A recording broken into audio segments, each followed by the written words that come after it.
욕심을 부린 이들은 그 욕심에 대한 대가를 점점 더 치르게 될 시기가 이제 다가오고 있습니다.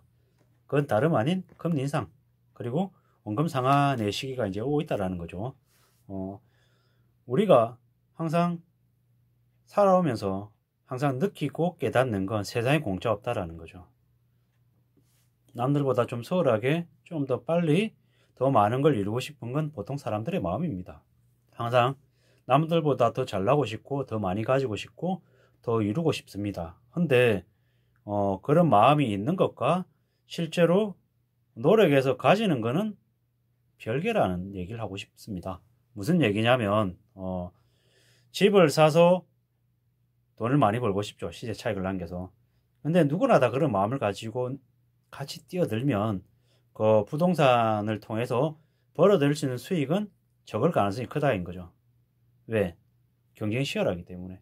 보통 돈을 많이 버는 곳은 조용히 혼자 들어가서 혼자 독식하는 거죠. 다르게 표현하면 독점. 제가 이제 오프라인에서 스포츠 바이어를 오래 했는데요. 인라인이라고 하는 품목이 있었습니다. 한때 제가 한 2005년, 2006년쯤에는 인라인 업체들이 너무 많았어요. 제가 그래야 하던 이제 대형 할인점에 인라인 업체가 한 4개, 5개 정도 됐는데 업체들이 다 난리였어요. 그 당시에 제 선배 바이어한테 인라인 업체 대표들이 다 찾아와서 뭐라고 얘기하냐면 이렇게 계속 가다가는 다 죽는다. 거래를 반만 하고 반은 안 해야 된다. 라고 얘기를 했었죠. 그래서 그 당시에 제가 있던 대형 할인점 그리고 L사 그 할인점이 2군데니까 인라인 업체가 4군데 5군데니까 2개 3개 정도로 이렇게 매출 볼륨에 따라서 나누자. 그렇게 하는 게 인라인 업체들도 살고 인라인 업계도 나아지는 길이 아니냐라고 얘기를 했죠. 근데 뭐 담합의 문제도 있고 뭐 여러 가지 이슈 때문에 결국엔 그렇게 못했죠. 그리고 난 뒤에 어떤 일이 생겼냐. 2006년, 2007년, 2008년까지 인라인 시장이 초토화됐습니다. 왜? 시장 파이는 이만큼인데 업체들은 이만큼인 거예요. 결국에는 상당수의 업체들이 무너졌습니다. 그 이후에 살아나온 업체들은 어떻게 됐다? 지금 살아난 업체가 거의 독식하다시피 하고 있습니다. 왜? 인라인이라고 하는 그 스포츠 상품군 시장이 없어진 건 아니고 플레이어들이 너무 많았던 거죠. 그리고 되게 혹독하고 어려운 과정을 겪고 난 이후에는 플레이어들이 대거 사라지면서 살아남은 사람이 이제 독식하게 된 거죠. 제가 왜 이 얘기를 말씀을 드리냐면 지금 현재 부동산 시장에 무리하게 빚을 지고 이렇게 뛰어든 사람들이 이제 많이 활동하고 있잖아요. 근데 그들이 오래오래 버티고 참고 견디면 나중에 위너가 될지도 모릅니다. 근데 그들은 그 버틸 수 있는 힘이 없으면 이제 또 예의가 달라지는 거죠. 다니고 있는 회사에서 실직 나가라고 한 해고 통보를 받고 난 이후에 갑자기 안정적인 소득이 없어진다라고 하면 은행이 바로 알잖아요. 그러면 은행은 곧바로 대출에 대해서 상한 요구를 합니다. 혹은 저금리로 대출 받았던 그 상품에 대해서 가산금리를 요구하게 돼 있습니다. 절대 가만히 있지 않습니다. 왜? 은행은 그 대출자한테 해줬던 그 대출금이 부실이 될까봐 우려하는 거죠. 그래서 철저하게 그에 상응하는 요구를 하게 돼 있습니다. 이런 상황이 이제 한 번, 두 번, 여러 번 이렇게 닥치면 계속 버티고 싶어도 못 버틸 수 있는 가능성이 크다라는 거죠. 뭐 예를 들어서 능력이 돼서 강남에 20억짜리, 30억짜리 되게 비싸게 샀다 하더라도 그걸 감당하고 감내할 수 있는 수준이 되는 사람이면 뭐 저같이 되게 없이 사는 사람들이 봤을 때는 부럽기도 하지만 배는 아프지만 그 사람은 살아가는데 전혀 문제가 없는 거예요. 왜? 빚이 없고 자기가 감당할 수 있는 범위 안에서 산 거기 때문에. 문제는 벌어들는 월 소득은 연 수입은 2천만 원, 3천만 원, 4천만 원 밖에 안 되는데 3억, 4억, 5억을 대출 받은 사람들이 문제라는 거죠. 미래 소득까지 미리 저당 잡혀가지고 미리 땡겨서 썼어요. 그리고 나 말고 나보다 더 비싸게 사줄 다음 사람이 있어서 그 사람한테 떠넘기면 된다. 나는 잠깐 부채를 이용해가지고 명의만 내 걸로 했다가 다른 사람에게 시액 차익 붙여가지고 팔아서 부자 될 수 있다. 라는 이런 이제 많은 재테크업자들, 경제 자유를 부르짖는 유튜브들의 말에 넘어가서 그렇게 실행했는데 자기 때 와가지고 갑자기 집이 안 팔려요. 호가는 계속 오르는데 거래는 안 된다고 해요. 대출 이자는 계속 늘어나요. 부담이 커져요. 이러면 이제 문제가 생긴다라는 거죠. 문제가 생기면 제일 약한 고리부터 먼저 터져 나가는 거죠. 앞으로는 뭐 DSR이라 그래서 소득이 없으면 대출이 나오기도 되게 어려운 구조인 거고, 개개인의 경제 상황에 따라서 신용도에 따라서 가상금리를 더 물리고 덜 물리고 하는 게 이제 개개인별로 이제 적용이 된대요.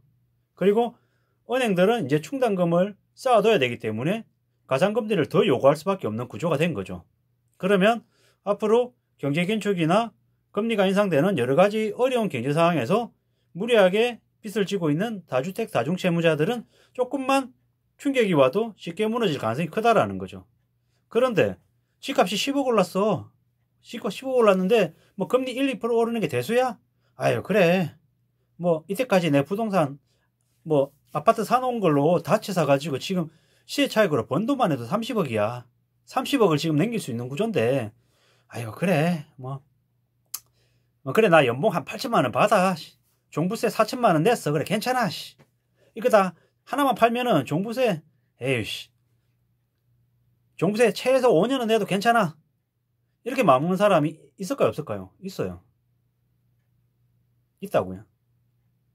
그러니까 버티겠죠. 절대 뭐 시세 14억 15억이라고 얘기하는데 7억 8억에 안 던집니다. 그리고 뭐라고 생각하냐면 지금 시세보다 1, 2억 싸게 팔면은 다 팔 수 있고, 근데 정부에서 양도세를 너무 세게 이게 때려가지고 나 차라리 그냥 애들한테 그냥 정리해 줄래. 혹은 내가 갖고 있는 집이 5채 6채인데 종부세 내려니까 억울해. 와이프하고 둘이 위장이혼해. 그래 위장이혼하면은 종부세 안 내도 됐잖아. 이러고 있다라니까요. 근데 그걸 정부는 모를까요? 기득권들이 그걸 모르고 이런 짓을 벌렸겠냐고요. 알고 있을 거예요. 시중금리가 지금 뭐 5%, 6%, 뭐 7%, 뭐 저는 이제 개인적으로 2022년 연말 되면 한 8%까지 시중금리가 이제 오를 걸로 이렇게 예상은 하는데, 틀릴 수도 있고 맞을 수도 있고. 근데 결국에는 다주택, 다중채무자들이 그거 부담을 감당할 수 있냐 없냐의 문제인 거죠. 뭐 예를 들어서 자기 본업하고 있어요. 근데 본업 퇴근하고 난 이후에 와가지고 뭡니까 배민이든 뭐 쿠팡이든 그래 음식 배달하는 알바 해가지고 하루에 뭐 3만원이고 5만원이고 더 번다. 그렇게 해서 한 달에 뭐 100이든 150이든 더 번다. 뭐 주말 되면은 물류센터 가가지고 뭐 야간 알바 해가지고 하루에 뭐 10이든 뭐 15만원이든 벌어온다. 뭐 이런 식으로 이렇게 해서 살아가겠죠. 정말 쉬는 시간 하나도 없고 뭐 가족 여행 다 집에 치우고 그냥 미치듯이 일만 해가지고 하루에 뭐 한 달에 3가지 4가지 내가지고 200만원 300만원 400만원 더 벌어들이면 그러면 뭐 하우스푸어라 해도 다중채무자라 해도 빚 갚으면서 살겠죠. 근데 그렇게 살 수 있는 사람 몇이나 되냐라는 거죠.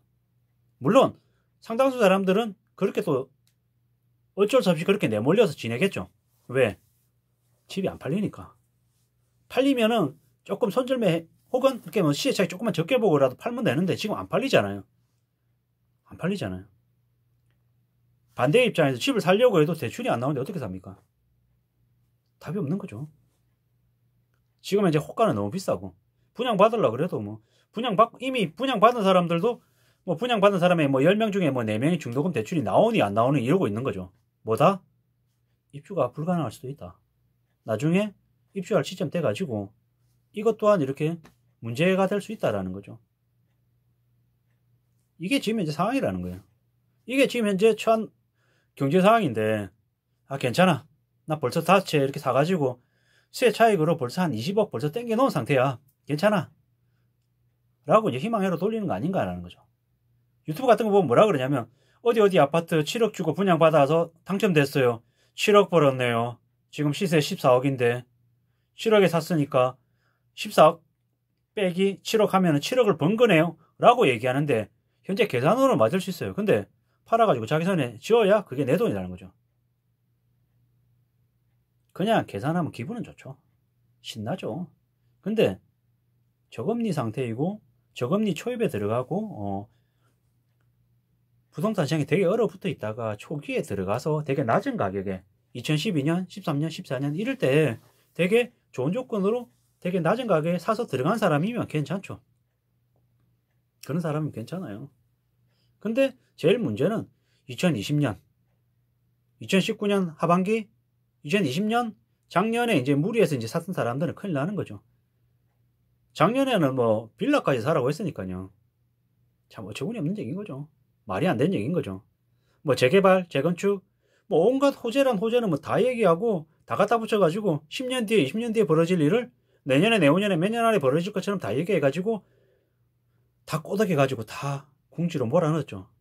GTX니 어쩌니 뭐 어쩌고 저쩌고 이렇게 얘기하면서 온갖 호재란 호재는 다 얘기해가지고 저렇게 다 몰아넣었잖아요. 연끌해서. 한편으로는 20대, 30대 MZ세대 입장에서는 그렇게 연끌해가지고라도 무리해서 들어간 게 맞을 수도 있겠다는 생각은 들어요. 왜? 사방에서 다 내몰리니까. 근데 그렇게 연끌했던 이들이 아마 대거 어려워질 거라는 거죠. 2억을 빌리면 2억 빌리는 게 금세 갚을 수 있는 것 같지만 절대 그렇지 않다라는 거죠. 2억을 빌려도 원리금으로 치면 150만원, 200만원을 10년, 15년, 20년을 갚아야 되는데 그게 절대 쉬운 일이 아니라는 거죠. 바깥 세상에서 2억, 3억, 5억을 되게 우습게 얘기하지만 2억, 3억, 5억이 결코 우스운 숫자가 아니라는 거죠. 1억 모으려고 해보세요. 1억 모으는 게 쉽습니까? 절대로 안 쉽습니다. 정말 산 거지처럼 살아야 겨우겨우 모을 수 있는 돈이라는 거죠. 100만원씩 모아도 8년, 9년을 모아야지 손에 쥘 수 있는 돈이잖아요. 근데 재테크나 경제 자유를 부르짖는 가짜 전문가들이 너무 쉽게 얘기했어요. 집을 사라. 2022년 지금도 집 사라고 얘기하는 인간들도 있으니까요. 참 말 다 한 거죠.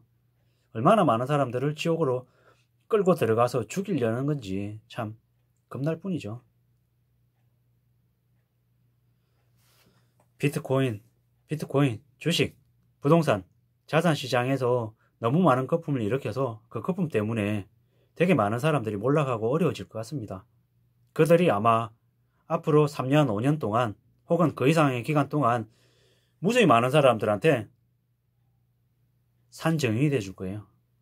탐욕 부리면 저렇게 된다, 저렇게 망가질 수 있다, 몰락할 수 있다라는 걸 직접 몸소 보여주는 교훈이 될 거란 생각을 합니다.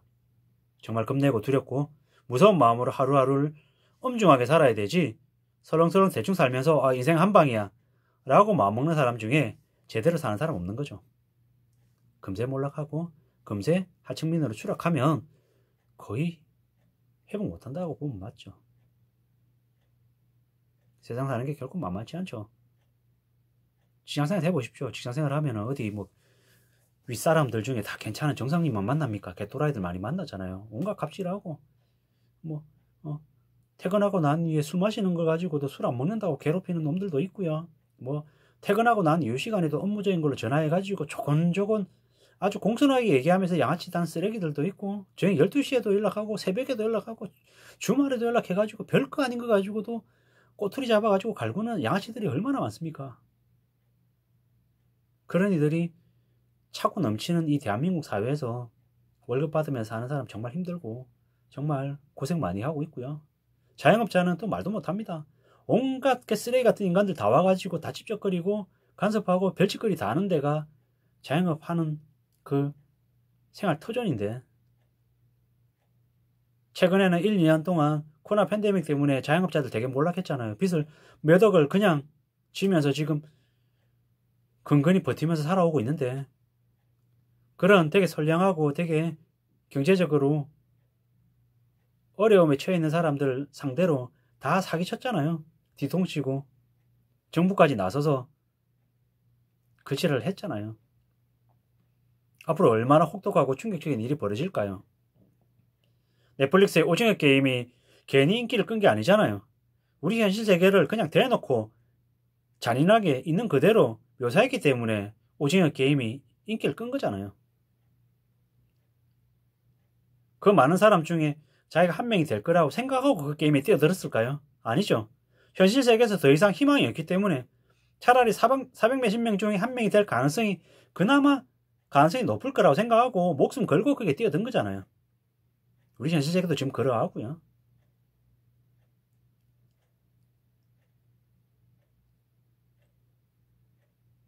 자기가 앞으로 죽어가는 지옥으로 추락하고 있는 건지 아니면 괜찮아지는 건지 별일 없는 건지를 아직 못 느끼는 사람들 많습니다. 근데 이미 그래까지 그 지경까지 갔다라는 건 누가 얘기해줘도 모르는 거고요. 스스로 그 지경에 처해서 지옥으로 떨어지고 있는 중에라야 겨우 느낄 것 같습니다. 아무쪼록 그들이 우리 사회에 수많은 문제를 일으키는 뇌관이 될 것 같은데 더욱 숨죽이고 더욱 긴장하고 더욱 복지부동하는 마음으로 엄중하게 현실을 맞이하고 대비해가면서 살아가야 될 것 같습니다. 그렇게 봐주시면 좋을 것 같습니다. 오늘 하루도 안전하게 잘 마무리하시기를 간절히 바라겠습니다.